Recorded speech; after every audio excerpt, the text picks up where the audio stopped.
11वां अध्याय देवताओं द्वारा देवी की स्तुति तथा देवी द्वारा देवताओं को वरदान। ध्यान।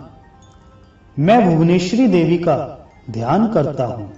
उनके श्री अंगों की आभा प्रभात काल के सूर्य के समान है और मस्तक पर चंद्रमा का मुकुट है। वे उभरे हुए स्तनों और 3 नेत्रों से युक्त हैं। उनके मुख पर मुस्कान की छटा छाई रहती है और हाथों में वरद, अंकुश, पाश एवं अभय मुद्रा शोभा पाते हैं। ऋषि कहते हैं, देवी के द्वारा वहां महादैत्यपति शुंभ के मारे जाने पर इंद्र आदि देवता अग्नि को आगे करके उन कात्यायनी देवी की स्तुति करने लगे। उस समय अभीष्ट की प्राप्ति होने से उनके मुख कमल दमक उठे थे और उनके प्रकाश से दिशाएं भी जगमगा उठी थी। देवता बोले, शरणागत की पीड़ा दूर करने वाली देवी हम पर प्रसन्न हो।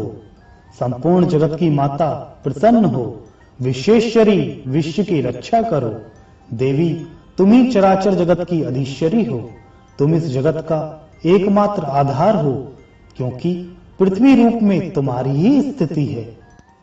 देवी तुम्हारा पराक्रम अलंकनीय है। तुम ही जल रूप में स्थित होकर संपूर्ण जगत को तृप्त करती हो। तुम अनंत बल संपन्न वैष्णवी शक्ति हो। इस विश्व की कारणभूता परामाया हो। देवी तुमने समस्त जगत को मोहित कर रखा है। तुम ही प्रसन्न होने पर इस पृथ्वी पर मोक्ष की प्राप्ति कराती हो।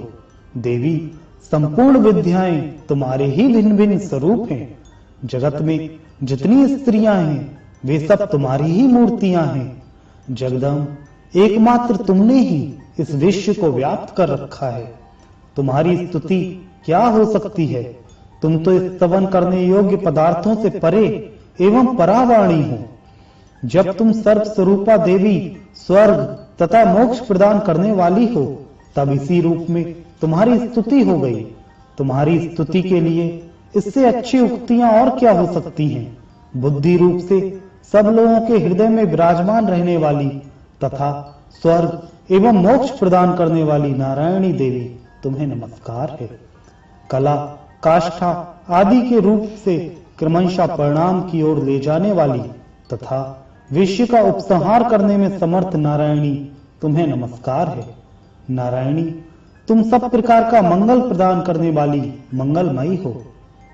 कल्याणदायिनी शिवा हो। सब पुरुषार्थों को सिद्ध करने वाली शरणागत वत्सला 3 नेत्रों वाली एवं गौरी हो। तुम्हें नमस्कार है। तुम सृष्टि, पालन और संहार की शक्तिभूता सनातना देवी, गुणों का आधार तथा सर्व गुणमयी हो। नारायणी तुम्हें नमस्कार है। शरण में आए हुए दीनों एवं पीड़ितों की रक्षा में संलग्न रहने वाली तथा सबकी पीड़ा दूर करने वाली नारायणी देवी तुम्हें नमस्कार है। नारायणी तुम ब्रह्माणी का रूप धारण करके हंसों से जुते हुए विमान पर बैठती तथा कुश मिश्रित जड़ छिड़कती रहती हो। तुम्हें नमस्कार है। माहेश्वरी रूप से त्रिशूल, चंद्रमा एवं सर्प को धारण करने वाली तथा महान वृषभ की पीठ पर बैठने वाली नारायणी देवी तुम्हें नमस्कार है। मोरों और मुर्गों से घिरे रहने वाली तथा महाशक्ति धारण करने वाली कौमारी रूप धारणी निष्पापे नारायणी तुम्हें नमस्कार है।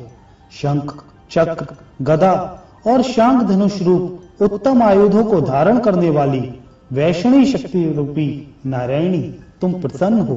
तुम्हें नमस्कार है।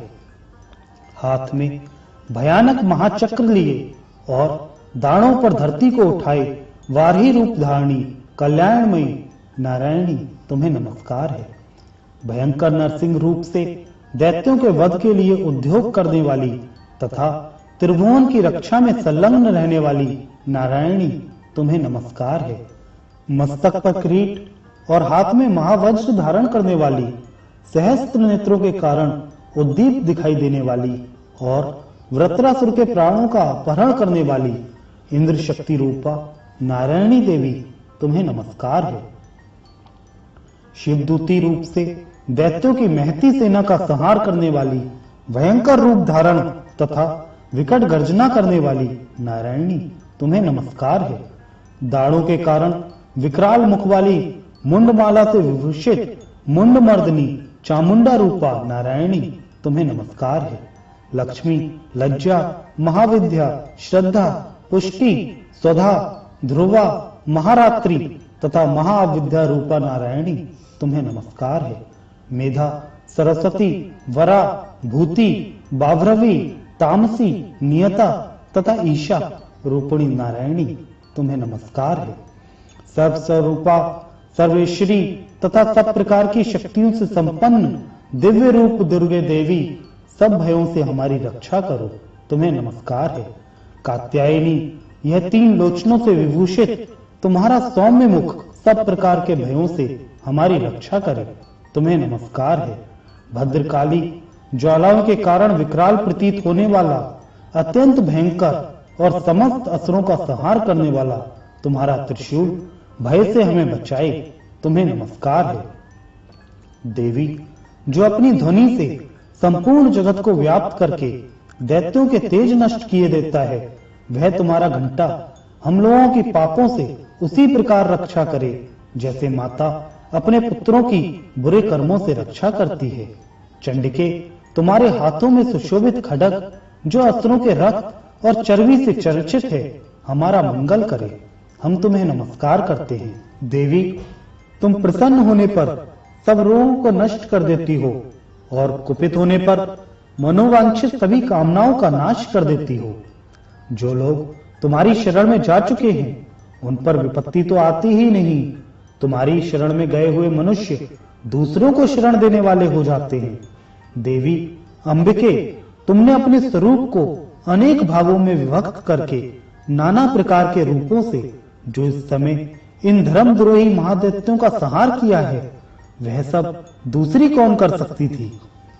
विद्याओं में ज्ञान को प्रकाशित करने वाले शास्त्रों में तथा आदि वाक्यों में तुम्हारे सिवा और किसका वर्णन है, तथा तुमको छोड़कर दूसरी कौन ऐसी शक्ति है जो इस विश्व को अज्ञानमय घोर अंधकार से परिपूर्ण ममता रूपी गड़े में निरंतर भटका रही हो। जहां राक्षस, जहां भयंकर विष वाले सर्प, जहां शत्रु, जहां लिटोरवे की सेना और जहां दावानल हो, वहां तथा समुद्र के बीच में भी रहकर तुम विश्व की रक्षा करती हो। विश्वेश्वरी, तुम विश्व का पालन करती हो, विश्व रूपा हो, इसलिए संपूर्ण विश्व को धारण करती हो। तुम भगवान विश्वनाथ की भी वंदनीय हो। जो लोग भक्ति पूर्वक तुम्हारे सामने मस्तक झुकाते हैं, वे संपूर्ण विश्व को आश्रय देने वाले होते हैं। देवी, प्रसन्न हो, जैसे इस समय असुरों का वध करके तुमने शीघ्र ही हमारी रक्षा की है, उसी प्रकार सदा हमें शत्रुओं के भय से बचाओ।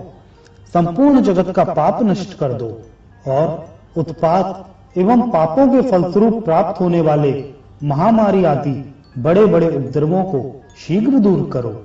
विश्व की पीड़ा दूर करने वाली देवी, हम तुम्हारे चरणों पर पड़े हुए हैं, हम पर प्रसन्न हो। त्रिलोक निवासियों की पूजनीय परमेश्वरी, सब लोगों को वरदान दो। देवी बोली, देवताओं, मैं वर देने को तैयार हूं। तुम्हारे मन में जिसकी इच्छा हो वह वर मांग लो। संसार के लिए उस उपकारक वर को मैं अवश्य दूंगी। देवता बोले, सर्वेश्वरी, तुम इसी प्रकार तीनों लोकों की समस्त बाधाओं को शांत करो और हमारे शत्रुओं का नाश करती रहो। देवी बोली, देवताओं, व्यवस्थित मनवंतर के 28वें युग में शुंभ और निशुंभ नाम के 2 अन्य महादैत्य उत्पन्न होंगे। तब मैं नंदगोप के घर में उनकी पत्नी यशोदा के गर्भ से अवतीर्ण हो विंध्याचल में जाकर रहूंगी और उक्त दोनों असुरों का नाश करूंगी। फिर अत्यंत भयंकर रूप से पृथ्वी पर अवतार ले मैं विप्रचित्त नाम वाले दानवों का वध करूंगी। उन भयंकर महादैत्यों का भक्षण करते समय मेरे दांत अनार के फूल की भांति लाल हो जाएंगे। तब स्वर्ग में देवता और मर्त्यलोक में मनुष्य सदा मेरी स्तुति करते हुए मुझे रक्त दंतका कहेंगे। फिर जब पृथ्वी पर 100 वर्षों के लिए वर्षा रुक जाएगी और पानी का अभाव हो जाएगा, उस समय मुनियों के स्तवन करने पर मैं पृथ्वी पर अयोनिजा रूप में प्रकट होंगी और 100 नेत्रों से मुनियों को देखूंगी। अतः मनुष्य शताक्षी इस नाम से मेरा कीर्तन करेंगे। देवताओं, उस समय मैं अपने शरीर से उत्पन्न हुए शाकों द्वारा समस्त संसार का भरण पोषण करूंगी। जब तक वर्षा नहीं होगी तब तक वे शाक ही सबके प्राणों की रक्षा करेंगे। ऐसा करने के कारण पृथ्वी पर शाकंभरी के नाम से मेरी ख्याति होगी। उसी अवतार में मैं दुर्गम नामक महादैत्य का वध भी करूंगी। इससे मेरा नाम दुर्गा देवी के रूप से प्रसिद्ध होगा। फिर मैं जब भी भीम रूप धारण करके मुनियों की रक्षा के लिए हिमालय पर रहने वाले राक्षसों का भक्षण करूंगी, उस समय सब मुनि भक्ति से नतमस्तक होकर मेरी स्तुति करेंगे। तब मेरा नाम भीमा देवी के रूप में विख्यात होगा। जब अरुण नामक दैत्य तीनों लोकों में भारी उपद्रव मचाएगा, तब मैं तीनों लोकों का हित करने के लिए 6 पैरों वाले असंख्य भ्रमरों का रूप धारण करके उस महादैत्य का वध करूंगी। उस समय सब लोग भ्रामरी के नाम से चारों ओर मेरी स्तुति करेंगे। इस प्रकार जब जब संसार में दानवी बाधा उपस्थित होगी, तब तब अवतार लेकर मैं शत्रुओं का संहार करूंगी।